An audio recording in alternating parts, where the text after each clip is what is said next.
This Sunday, CBSN Originals will premiere the first episode of an all-new season of Reverb Generation Climate, which follows two young climate activists on their mission to fight the climate crisis before time runs out. They grew up witnessing a rapidly changing climate. I always talked about climate change with my friends at the lunch table. I was like the weird weather kid. We grew up and seen this everywhere. We want to organize and spread the message that this is urgent and this is our time period. Now this generation is coming of age. We lived here and it's getting worse. I get lightheadedness and dizziness and it sucks. The climate crisis makes racial injustice more unjust. It makes poverty more brutal. Our generation is able to make those connections. I think that's what gives us strength. But can these young activists mobilize the nation? Every one of us standing here has an opportunity to reject the climate apocalypse. In what they call a race against time. That is insane. I kind of wish I could unsee what I saw now. They're trying to scare people. Children today have this anxiety about a climate crisis. And you're saying it's unfounded? It is absolutely unfounded. It's like you're in a void that no one can hear you. Like you're screaming about something, but no adult is paying attention. These are our lives, this is our future. We are already reaching a tipping point, and time is ticking.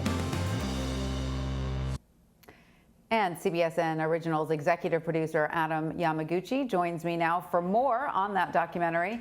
Adam, welcome. Great to have you with us. So why did you find that Gen X is mobilizing so broadly for climate change? What is motivating this generation? Well, I think as you heard in some of the sound bites that we just played, there's a real sense of urgency. Past generations have always looked at climate change as, say, the number 5 or the number 6 issue on their minds as they approach elections. And what we're seeing and hearing from young people today is that this is one of the top, if not the top issues. Jerome Foster, who is one of the people that we followed in this documentary, first learned about climate change when he was 6 years old. And he remembers at the time that he thought, well, I'm just a child. The adults will take care of this. By the time I'm an adult, things will be relatively under control. And for the next 12 years, he saw that there was a lot of talk and not much action. He's now just turned 18 and ready to vote for the first time, and this is foremost on his mind. And the many other people who are like him, who grew up hearing about climate change and seeing the impacts for themselves. Adam, I'm glad you brought up voting because obviously we're on the cusp of an election. What does all of this mean for the upcoming election, do you think? Were most of the people you interviewed for the documentary of voting age?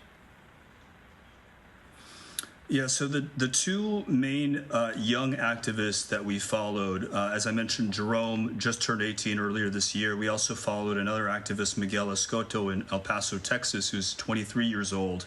So yes, they are taking their concerns about the environment and the climate crisis to the polls.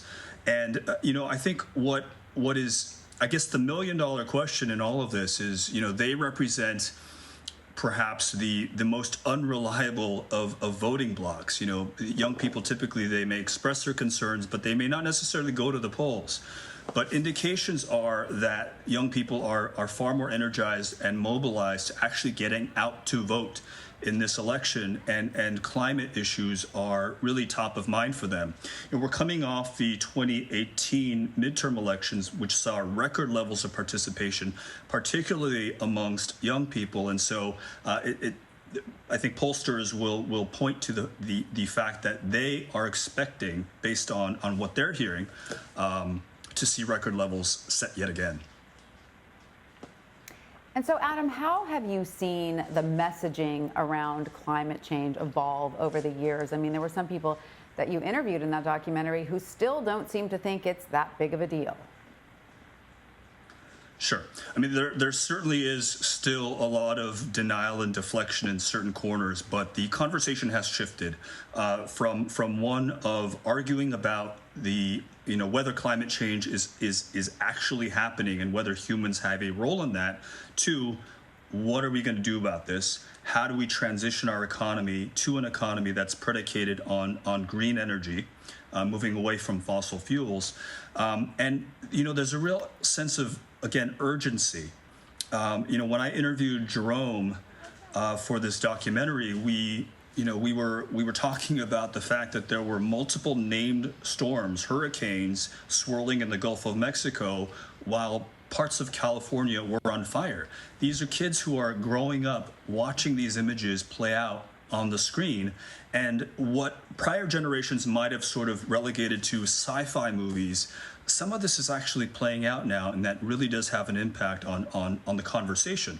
I think the other interesting thing that we heard quite a bit of in the field was intersectionality, which is the idea that addressing climate issues cannot be divorced from addressing some issues around social justice. Race, gender, social status, and class. These are all things that need to be addressed in tandem in order to combat the climate crisis. And a couple of the activists rightfully pointed out that it is oftentimes communities of color that are most impacted by pollution, access to clean water and air, and ultimately by the ravages of climate change. Absolutely true, and very interesting. All right, well, Adam Yamaguchi, thank you so much for joining us, and great work with Generation Climate. Thank you, Tanya.